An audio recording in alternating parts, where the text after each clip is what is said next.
ਅੱਜ ਅਸੀਂ ਅਲੀ ਅਨਵਰ ਅਹਿਮਦ ਹੋਰਾਂ ਦੀ ਕਹਾਣੀ ਸੁਪਨੇ ਦਾ ਕੈਦੀ ਸੁਣਾਂਗੇ। ਇਹ ਉਹਨਾਂ ਦੀ ਜਿਹੜੀ ਨਵੀਂ ਕਿਤਾਬ ਹੈ ਉਹਦੀ ਟਾਈਟਲ ਕਹਾਣੀ ਹੈ ਸੁਪਨੇ ਦਾ ਕੈਦੀ, ਅਲੀ ਅਨਵਰ ਅਹਿਮਦ ਹੋਰਾਂ ਦੀ ਜ਼ੁਬਾਨੀ। ਉਹ ਇੱਕ ਸਕੂਲ ਟੀਚਰ ਸੀ ਤੇ ਉਹਨੂੰ ਸਕੂਲ ਵਿੱਚ ਪੜ੍ਹਾਉਂਦਿਆਂ 25 ਸਾਲ ਹੋ ਗਏ ਸਨ। 25 ਸਾਲ ਪੜ੍ਹਾਉਣ ਤੋਂ ਬਾਅਦ ਜਦੋਂ 2 ਘੱਟ 50 ਸਾਲ ਦਾ ਹੋਇਆ ਤਾਂ ਉਹਦਾ ਇਹੋ ਜਿਹਾ ਅੜੁੱਗੂ ਲੱਗਾ ਕਿ ਉਹਨੂੰ ਮਹਿਕਮੇ ਵਿੱਚ ਇੰਤਜ਼ਾਮੀ ਪੋਸਟ ਉੱਤੇ ਲਾ ਦਿੱਤਾ ਗਿਆ। ਹੁਣ ਉਹ ਅਸਿਸਟੈਂਟ ਐਜੂਕੇਸ਼ਨ ਅਫੀਸਰ ਸੀ। ਉਹਦੇ ਅੰਡਰ 3 ਸਕੂਲ ਸਨ। ਇਹਨਾਂ ਸਕੂਲਾਂ ਦੇ ਲਗਭਗ 350 ਉਸਤਾਦ ਉਹਦੇ ਮਾਤਹਿਤ ਸਨ। ਉਹ ਭਾਵੇਂ ਨਿੱਕਾ ਜਿਹਾ ਅਫਸਰ ਸੀ ਪਰ ਉਹਦੇ ਉੱਤੇ ਬੜੀਆਂ ਵੱਡੀਆਂ ਜ਼ਿੰਮੇਵਾਰੀਆਂ ਸਨ, ਜਾਂ ਫਿਰ ਉਹ ਕਮ ਸੋ ਕਮ ਇੰਝ ਹੀ ਸਮਝਦਾ ਸੀ। ਉਹ ਇੰਨੇ ਪਛੜੇ ਹੋਏ ਖਾਨਦਾਨ ਦਾ ਜੀ ਸੀ ਕਿ ਉਹਦੇ ਖਾਨਦਾਨ ਵਿੱਚੋਂ ਕਦੇ ਕਿਸੇ ਨੇ ਅਫਸਰੀ ਤਾਂ ਕੀ ਸਰਕਾਰੀ ਨੌਕਰੀ ਵੀ ਨਹੀਂ ਸੀ ਕੀਤੀ। ਹੁਣ ਜਦੋਂ ਉਹਨੂੰ ਅਚਾਨਕ ਨਿੱਕੀ ਹੀ ਸਹੀ ਅਫਸਰੀ ਲੱਭੀ ਤਾਂ ਉਹਨੇ ਆਪਣਾ ਫਰਜ਼ ਪੂਰੀ ਤਨਦੇਹੀ ਤੇ ਇਮਾਨਦਾਰੀ ਨਾਲ ਅਦਾ ਕਰਨ ਦਾ ਯਤਨ ਕਰਨਾ ਸ਼ੁਰੂ ਕਰ ਦਿੱਤਾ। ਇਮਾਨਦਾਰੀ ਤੇ ਤਨਦੇਹੀ ਮਤਲਬ ਉਹ ਮਾਤਹਿਤਾਂ ਲਈ ਤਾਂ ਮੁਸੀਬਤ ਬਣਿਆ ਹੀ ਬਣਿਆ, ਆਪਣੀ ਜ਼ਾਤ ਲਈ ਖੁਦ ਆਪਣੇ ਲਈ ਵੀ ਅਜ਼ਾਬ ਬਣ ਗਿਆ। ਉਹ ਘਰੋਂ ਦਫ਼ਤਰ, ਦਫ਼ਤਰੋਂ ਘਰ ਹਰ ਵੇਲੇ ਆਪਣੀ ਡਿਊਟੀ ਉੱਤੇ ਰਹਿੰਦਾ, ਸਕੂਲਾਂ ਦੇ ਤੂਫਾਨੀ ਦੌਰੇ ਕਰਦਾ ਤੇ ਉਸਤਾਦਾਂ ਨੂੰ ਖਿੱਚ ਕੇ ਰੱਖਣ ਦੀ ਕੋਸ਼ਿਸ਼ ਕਰਦਾ। ਅਫਸਰਾਂ ਵੱਲੋਂ ਬੁਲਾਈਆਂ ਗਈਆਂ ਮੀਟਿੰਗਾਂ ਅਟੈਂਡ ਕਰਦਾ ਤੇ ਜਿਹੜੇ ਹੁਕਮ ਅਹਕਾਮ ਮਿਲਦੇ ਉਹ ਮਾਤਹਿਤ ਉਸਤਾਦਾਂ ਉੱਤੇ ਲਾਗੂ ਕਰਨ ਦਾ ਪੂਰਾ ਇਸ਼ਾਰਾ ਕਰਦਾ। ਥੋੜੇ ਅਰਸੇ ਵਿੱਚ ਉਹਨੇ ਆਪਣੇ ਕੁਝ ਦੁਸ਼ਮਣ ਬਣਾ ਲਏ ਤੇ ਥੋੜਾ ਕੁ ਤੈਨਾਤ ਮਾਰ ਲਿਆ। ਫਿਰ ਅਚਾਨਕ ਉਹਦੇ ਉੱਤੇ ਗੜਾ ਪਿਆ। ਉਹਨੂੰ MPA ਨੇ ਆਪਣੇ ਡੇਰੇ ਤੇ ਸੱਦਿਆ। ਹੁਣ ਉਹਨੂੰ ਇਲਾਕੇ ਦੇ MPA ਦੇ ਕੁਝ ਹੁਕਮਾਂ ਨੂੰ ਪੂਰਾ ਕਰਨਾ ਸੀ।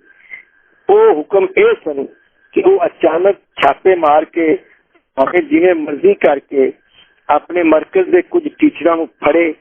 ਇਹ ਉਸਤਾਦ ਸਨ ਜਿਨ੍ਹਾਂ ਨੇ MPA ਦੇ ਮੁਖਾਲਫ ਨੂੰ ਵੋਟ ਦਿੱਤੇ ਸਨ। ਉਹ ਇੰਨੇ ਮੂਰਖ ਸਨ ਕਿ ਦਰਿਆ ਵਿੱਚ ਰਹਿ ਕੇ ਮਗਰਮੱਛ ਨਾਲ ਵੈਰ ਪਾਈ ਖਲੋਤੇ ਸਨ। ਉਹ ਹਾਲੇ ਵੀ MPA ਨਾਲ ਨਹੀਂ ਸਜਲੇ। ਉਹਨਾਂ ਨੇ MPA ਦਾ ਖਾਣਾ ਨਹੀਂ ਸੀ ਕੀਤਾ। ਜਿੰਨਾ ਚਿਰ ਮਗਰਮੱਛ ਦਾ ਧਿਆਨ ਉਹਨਾਂ ਵੱਲ ਨਹੀਂ ਸੀ ਗਿਆ, ਮਗਰਮੱਛ ਦੀ ਨਜ਼ਰ ਉਹਨਾਂ ਉੱਤੇ ਪੈ ਗਈ ਸੀ ਤੇ ਉਹਨੇ ਉਹਨਾਂ ਨੂੰ ਸਬਕ ਸਿਖਾਉਣ ਦਾ ਫੈਸਲਾ ਕਰ ਲਿਆ ਸੀ। ਦੂਜਾ ਹੁਕਮ ਇਹ ਸੀ ਕਿ MPA ਦੇ ਮੁਖਾਲਫਾਂ ਨੂੰ ਤਾਂ ਜਿਵੇਂ ਤਿਵੇਂ ਕਰਕੇ ਹਰ ਹਾਲ ਵਿੱਚ ਫੜਨਾ ਹੀ ਫੜਨਾ ਹੈ, ਪਰ ਜਿਹੜੇ ਹਮਾਇਤੀ ਨੇ ਉਹਨਾਂ ਹਮਾਇਤੀਆਂ ਨੂੰ ਉੱਕਾ ਨਹੀਂ ਛੇੜਨਾ, ਉਹਨਾਂ ਨੂੰ ਪੁੱਛਣਾ ਹੀ ਨਹੀਂ। ਇਹ ਕੋਈ ਐਡਾ ਔਖਾ ਕੰਮ ਤਾਂ ਹੈ। ਕਿੰਨੇ ਹੀ ਅਫਸਰ ਐਸਾ ਕਰਦੇ ਪਏ ਸਨ, ਪਰ ਉਹ ਇਹ ਭਾਰ ਬਰਦਾਸ਼ਤ ਨਾ ਕਰ ਸਕਿਆ, ਜਾਂ ਫਿਰ ਸ਼ਾਇਦ ਕੋਈ ਹੋਰ ਵਜ੍ਹਾ ਹੋਵੇ। ਬਹਰਹਾਲ ਵਜ੍ਹਾ ਜਿਹੜੀ ਵੀ ਹੋਵੇ, 1 ਸਾਲ ਬਾਅਦ ਉਹਦੇ ਨਾਲ ਇਹ ਅਜੀਬ ਵਾਰਦਾਤ ਹੋਈ ਕਿ ਉਹਨੂੰ ਸੁਪਨੇ ਆਣੇ ਬੰਦ ਹੋ ਗਏ। ਕੁਝ ਦਿਨ ਤਾਂ ਉਹਨੂੰ ਇਸ ਕਮੀ ਦਾ ਅਹਿਸਾਸ ਨਾ ਹੋਇਆ। ਜਦੋਂ ਅਹਿਸਾਸ ਹੋਇਆ ਤਾਂ ਬੜੀ ਸ਼ਿੱਦਤ ਨਾਲ ਹੋਇਆ ਤੇ ਉਹ ਪਿੱਟ ਉੱਠਿਆ। ਹੋ ਸਕਦਾ ਕਹਾਣੀ ਪੜ੍ਹਨ ਵਾਲੇ ਇਸ ਸੁਪਨੇ ਨਾ ਆਉਣ ਵਾਲੀ ਗੱਲ ਨੂੰ ਕੋਈ ਆਮ ਜਿਹੀ ਤੇ ਮਾਮੂਲੀ ਗੱਲ ਸਮਝਣ, ਪਰ ਯਕੀਨ ਕਰਿਆ ਜੇ ਇਹ ਇੰਨੀ ਮਾਮੂਲੀ ਗੱਲ ਨਹੀਂ। ਸੁਪਨੇ ਨਾ ਆਉਣਾ ਕਿੰਨਾ ਜ਼ਿਆਦਾ ਪੀੜ ਭਰਿਆ ਤੇ ਨੁਕਸਾਨਦੇਵਕ ਮਾਮਲਾ ਹੈ, ਇਹਦਾ ਪਤਾ ਜਾਂ ਇਹਦੀ ਪੀੜ ਸਿਰਫ ਉਹ ਜਾਣਦਾ ਹੈ ਜਿਹੜਾ ਇਸ ਕਰਬ ਵਿੱਚੋਂ ਗੁਜ਼ਰਦਾ ਹੈ। ਦੱਸਿਆ ਜਾਂਦਾ ਹੈ ਕਿ ਸੁਪਨੇ ਵੇਖਣ ਨਾਲ ਬੰਦੇ ਦਾ ਕਥਾਰਸਿਸ ਹੋ ਜਾਂਦਾ ਹੈ, ਇਸ ਨਾਲ ਬੰਦਾ ਰਿਫਰੈਸ਼ ਹੋ ਜਾਂਦਾ ਹੈ। ਜੋ ਕੁਝ ਵੀ ਹੁੰਦਾ ਹੈ ਇਨਸਾਨ ਦੇ ਭਲੇ ਲਈ ਹੁੰਦਾ ਹੈ। ਇਹ ਕੁਦਰਤ ਦਾ ਆਪਣਾ ਇੰਤਜ਼ਾਮ ਹੈ। ਸੁਪਨੇ ਇਨਸਾਨ ਲਈ ਇਸ਼ਾਰੇ ਤਾਂ ਲੁਕੇ ਹੁੰਦੇ ਹੀ ਨੇ।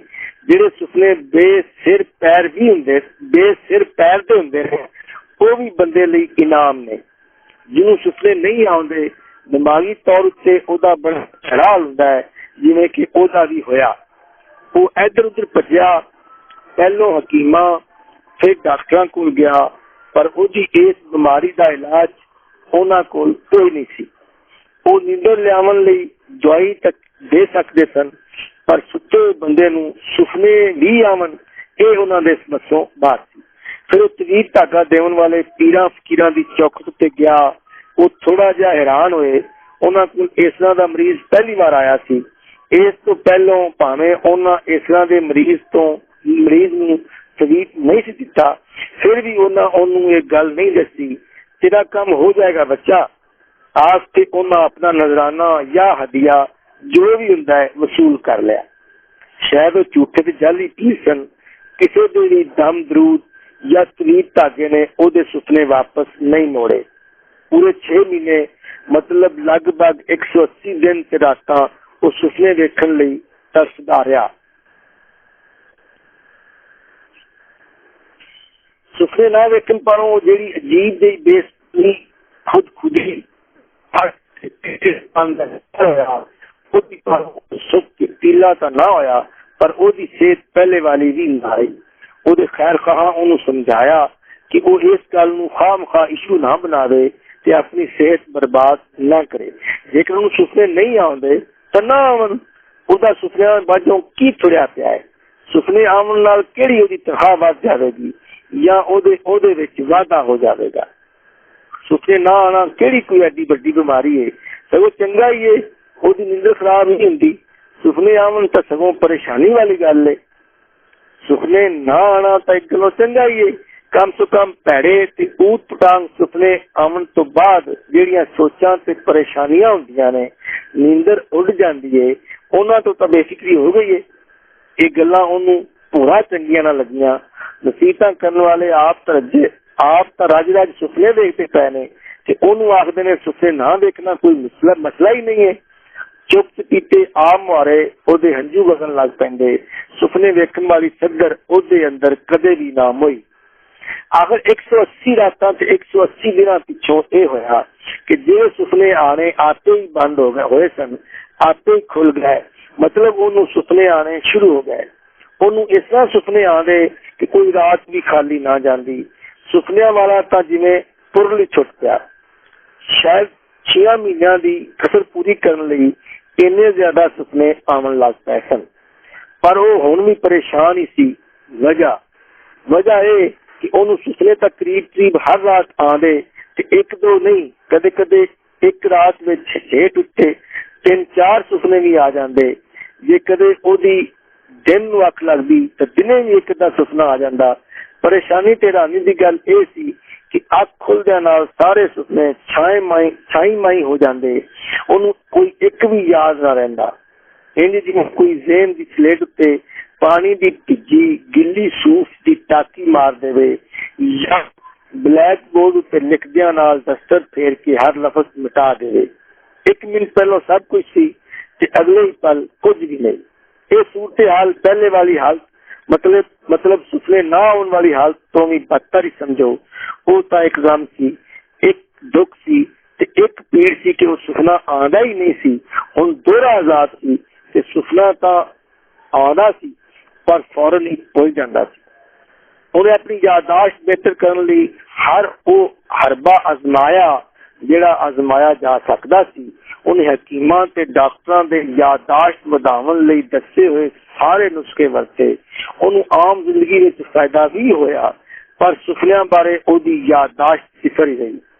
ਬਾਕੀ ਕੰਮਾਂ ਵਿੱਚ ਉਹਦੀ ਯਾਦਾਸ਼ਤ ਠੀਕ ਸੀ। ਉਹਦੀ ਆਪਣੀ ਉਮਰ ਦੇ ਲੋਕਾਂ ਮੁਤਾਬਕ ਉੱਕਾ ਸੀ। ਕੀ ਮੈਂ ਰੱਦਿਆ ਗਿਆ ਆ? ਮੈਂ ਅਜਿਹਾ ਕਿਹੜਾ ਗੁਨਾਹ ਕੀਤਾ ਹੈ ਜਿਹਦੇ ਪਰੋਂ ਮੇਰੇ ਨਾਲ ਇੰਝ ਦੀ ਭੈੜੀ ਧੁੰਦੀ ਪਈ ਹੈ? ਮੈਂ ਹੀ ਕਿਉਂ?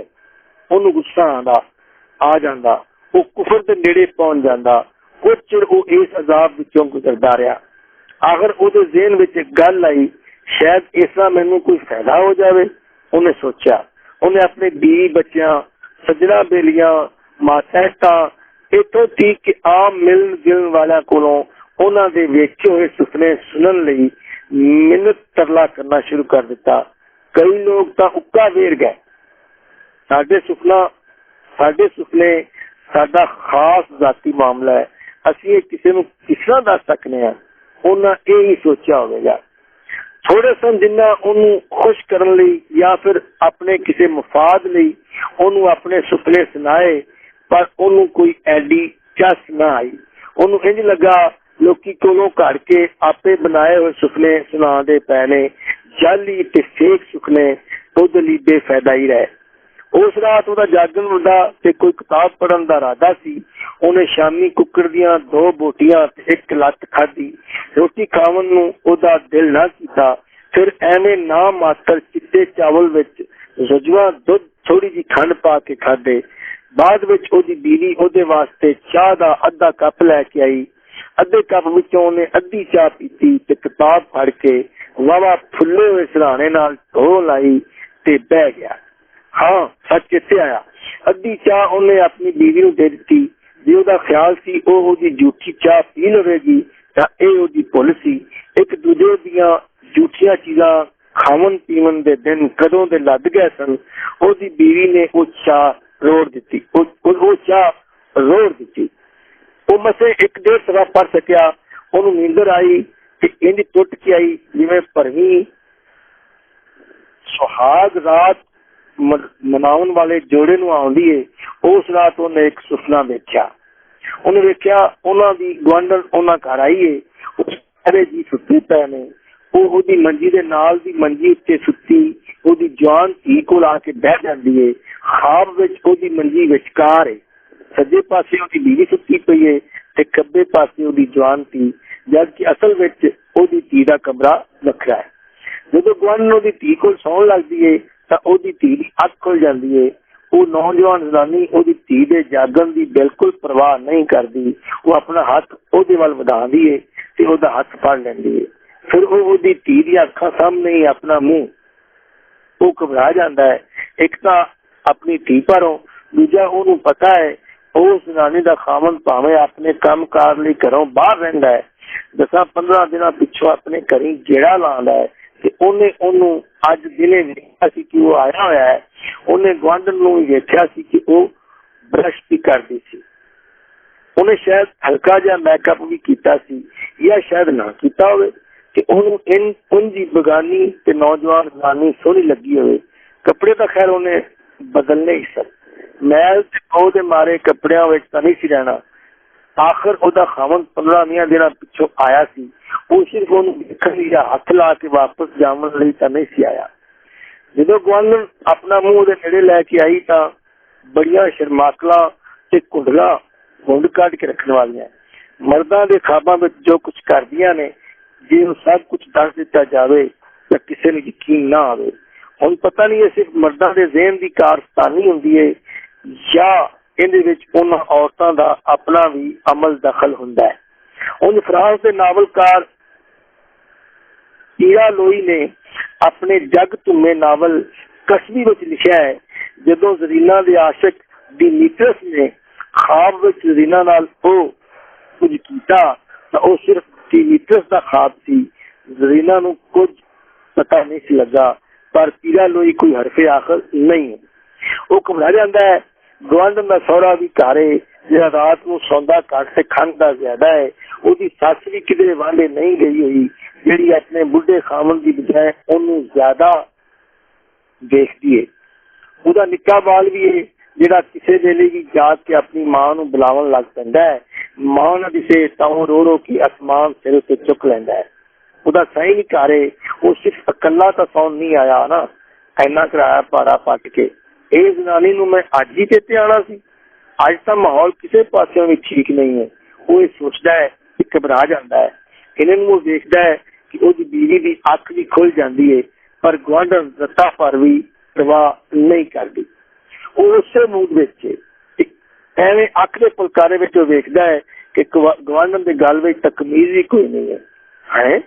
ਇਹਦੀ ਕਮੀਜ਼ ਕਿੱਧਰ ਗਈ? ਹਾਲੇ ਹੁਣ ਤਾਂ ਉਹਨੇ ਕਮੀਜ਼ ਪਾਈ ਹੋਈ ਸੀ। ਉਹਨੂੰ ਪਤਾ ਨਹੀਂ ਲੱਗਿਆ ਇਹ ਕਮੀਜ਼ ਉਹਨੇ ਲਾਈ ਕਿਸ ਵੇਲੇ। ਉਹ ਉਹਨੂੰ ਢੱਕ ਕੇ ਕਮਰੇ ਵਿੱਚ ਲੈ ਜਾਂਦੀ ਹੈ। ਉਹ ਸੱਚੀ ਮੁੱਚੀ ਕਿਸੇ ਕੱਚੀ ਕੁਆਰੀ ਵਾਂਗੂ ਮਜ਼ਾਹਮਤ ਕਰਦਾ ਹੈ, ਪਰ ਗੁਆਂਢਣ ਉਹਦੀ ਨਾਂਹ ਨੁੱਕਰ ਦੀ ਕੋਈ ਪਰਵਾਹ ਨਹੀਂ ਕਰਦੀ। ਉਹ ਦੀ ਇੱਕ ਨਹੀਂ ਮਸਲਦੀ। ਉਹ ਦੋਵੇਂ ਕਮਰੇ ਵਿੱਚ ਜਾ ਕੇ ਹਾਲੇ ਮੰਜੇ ਉੱਤੇ ਲੰਮੇ ਹੀ ਪੈਂਦੇ ਨੇ ਕਿ ਉਹਨੂੰ ਉਹਦੀ ਸੱਸ ਦੀ ਆਵਾਜ਼ ਮਿਲਦੀ ਹੈ। ਉਹ ਆਪਣੇ ਪੋਤਰੇ ਨੂੰ ਬਲਚਾਉਂਦੀ ਪਈ ਹੈ। ਤੇਰੀ ਅੰਮੀ ਪਿਸ਼ਾਬ ਕਰਨ ਗਈ ਹੈ, ਉਹ ਹੁਣੇ ਆ ਜਾਵੇਗੀ। ਉਹ ਪੋਤਰੇ ਨੂੰ ਆਖਦੀ ਹੈ। ਉਹ ਘਬਰਾ ਕੇ ਛੇਤੀ ਨਾਲ ਉਹਨੂੰ ਜਾਵਣ ਲਈ ਆਖਦਾ ਹੈ। ਉਹ ਉਹਦੀ ਗੱਲ ਨਹੀਂ ਮੰਨਦੀ। ਇਹਨਾਂ ਨੂੰ ਕਮਰੇ ਵਿੱਚ ਕਿਸੇ ਦੇ ਸਿਸਕੀਆਂ ਭਰਨ ਦੀ ਆਵਾਜ਼ ਆਉਂਦੀ ਹੈ। ਉਹ ਤਿਰਵਕ ਕੇ ਪਿਛਾਂਹ ਨੂੰ ਭੌਂ ਕੇ ਵੇਖਦਾ ਹੈ ਤਾਂ ਕਿਸੇ ਦੇ ਕਮਰੇ ਵਿੱਚੋਂ ਬਾਹਰ ਨਿਕਲਣ ਦਾ ਝਕਾਵਲਾ ਪੈਂਦਾ ਹੈ। ਉਹ ਮੰਜੀ ਉੱਤੋਂ ਉੱਠ ਪੈਂਦਾ ਹੈ। ਕਮਰੇ ਵਿੱਚ ਇੱਕ ਨੁਕਰੇ ਗੁਆਂਢਣ ਦਾ ਨਿੱਕਾ ਬਾਲ ਹਟਕੋਰੇ ਭਰ ਰੋਂਦਾ ਦਿਸਦਾ ਹੈ। ਇਹ ਕਿਸ ਤਰ੍ਹਾਂ ਤੇ ਕਿਸ ਵੇਲੇ ਆਇਆ? ਉਹ ਹੈਰਾਨ ਪਰੇਸ਼ਾਨ ਹੈ। ਉਹ ਜਨਾਨੀ ਵੱਲ ਵੇਖਦਾ ਹੈ ਤਾਂ ਹੁਣ ਉਹਨੇ ਕਮੀਜ਼ ਪਾਈ ਹੋਈ ਹੈ। ਖਾਬ ਵਿਖਾਉਣ ਵਾਲਾ ਉਹ ਜਿਹੜਾ ਵੀ ਹੈ ਕਮਾਲ ਹੀ ਕਰਦਾ ਹੈ। ਨਾਕਾਬਲੇ ਯਕੀਨ ਤੇ ਨਾਕਾਬਲੇ ਅਮਲ ਕੰਮ ਮਿੰਟਾਂ ਸਕਿੰਟਾਂ ਵਿੱਚ ਕਰਵਾ ਦਿੰਦਾ ਹੈ। ਉਹ ਛੋਟੀ ਨਾਲ ਆਪਣੇ ਬਾਲ ਨੂੰ ਚੁੱਕਦੀ ਹੈ। ਬਾਲ ਆਪਣੀ ਮਾਂ ਨੂੰ ਦੱਸਦਾ ਹੈ, ਮੇਰਾ ਪਿਓ ਹੁਣੇ ਇੱਥੋਂ ਗਿਆ ਹੈ। ਅੱਛਾ, ਉਹ ਜਿਹੜਾ ਚਕਾਵਲਾ ਜਿਹਾ ਪਿਆ ਸੀ ਉਹ ਇਹਦੇ ਖਾਮਨ ਦਾ ਸੀ। ਉਹ ਦਹਿਸ਼ਤ ਜ਼ਦਾ ਹੋ ਜਾਂਦਾ ਹੈ। ਇੱਕੋ ਵਾਰੀ ਗੁਆਂਢੀਆਂ ਦੇ ਘਰ ਉਹਨਾਂ ਸਾਰਿਆਂ ਦੇ ਉੱਚੀ ਉੱਚੀ ਰੌਲਾ ਪਾਵਨ ਤੇ ਗਵਾਂਢਣ ਰੋਵਨ ਕਰਲਾਵਨ ਦਾ ਸ਼ੋਰ ਉੱਠ ਹੁੰਦਾ ਹੈ।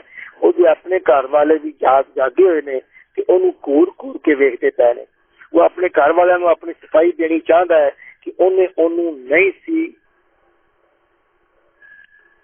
ਸੱਦਿਆ।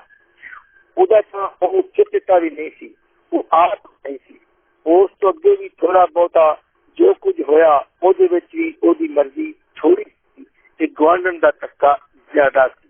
ਉਹ ਇੰਨਾ ਕਮਲਾ ਨਹੀਂ ਹੈ ਕਿ ਇੱਕ ਪਾਸੇ ਕਿਸੇ ਜ਼ਨਾਨੀ ਦਾ ਖਾਮਨ 15 ਦਿਨਾਂ ਪਿੱਛੇ ਘਰ ਆਇਆ ਹੋਵੇ ਤੇ ਦੂਜੇ ਪਾਸੇ ਉਸੇ ਜ਼ਨਾਨੀ ਕੋਲ ਜਾਵਣ ਦੀ ਜਾਂ ਉਹਨੂੰ ਆਪਣੇ ਘਰ ਬੁਲਾਵਣ ਦੀ ਹਮਾਕਤ ਕਰੇ।